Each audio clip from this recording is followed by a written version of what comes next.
Stadium में मार्च के महीने में क्या होने वाला है।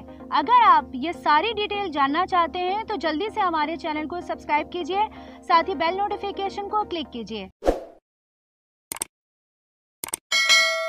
अस्सलामुअलैकुम। प्रोग्रेसिव रियल एस्टेट के साथ मैं हूं सुमेरा कुरैशी। हम आपको हर 2 या 3 महीने के बाद रफीक क्रिकेट स्टेडियम पर लेकर आते हैं। जो इससे पहले हमने आपको अपडेट दी थी, इस दफा की जो अपडेट है वो बहुत धमाकेदार होगी। बहुत बड़ी डेवलपमेंट बहरिया टाउन कराची में हो रही है और हम आपको ये बताएं कि मार्च में बहुत बड़ा काम यहाँ पे होने वाला है। यहाँ पर कंस्ट्रक्शन का जो स्टेटस है वो और भी ज्यादा आगे वाले लेवल पे जाएगा। इस वक्त ये हो रहा है कि यहाँ पे जनरेटर रूम की छतों की तैयारियां जो है वो जारी हैं। पार्किंग एरिया की जो जमीन है उसको लेवल किया जा चुका है। आउटसाइड पे जो सीढ़ियां हैं उसको स्ट्रक्चर को कंप्लीट किया गया है। बहुत सारी सीढ़ियां जो हैं, एक स्ट्रक्चर ऐसा है जो सीढ़ी कंप्लीट हो चुकी है। इसके अलावा हैंडीकैप जो लोग हैं उनके लिए भी रैंप की तैयारी की जा चुकी है। मजे की चीज ये है कि बाहर जो प्री कास्ट यार्ड सामान रखा हुआ है उसको भी अंदर ट्रांसफर किया जाएगा और उसको भी अंदर फिक्स किया जाएगा। एंटायरली यहाँ पर जो रफीक क्रिकेट स्टेडियम है उसके अंदर की ज़मीन को लेवल किया जा चुका है। मज़ीद हम आपको बताएं कि यहाँ पर अप्रॉक्सीमेट रफीक क्रिकेट स्टेडियम में 12 एंट्रीज पॉसिबल हैं। आइए आपको यहाँ का इसका कंप्लीट एक व्यू देते हैं।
क्रिकेट स्टेडियम के हवाले से या इसके सराउंडिंग के एरिया के हवाले से जो डेवलपमेंट चल रही है, जो डेवलपमेंट स्टेटस है, अगर वो आप जानना चाहते हैं तो वीडियो में देखिए कॉन्टैक्ट नंबर पर रब्ता कर सकते हैं।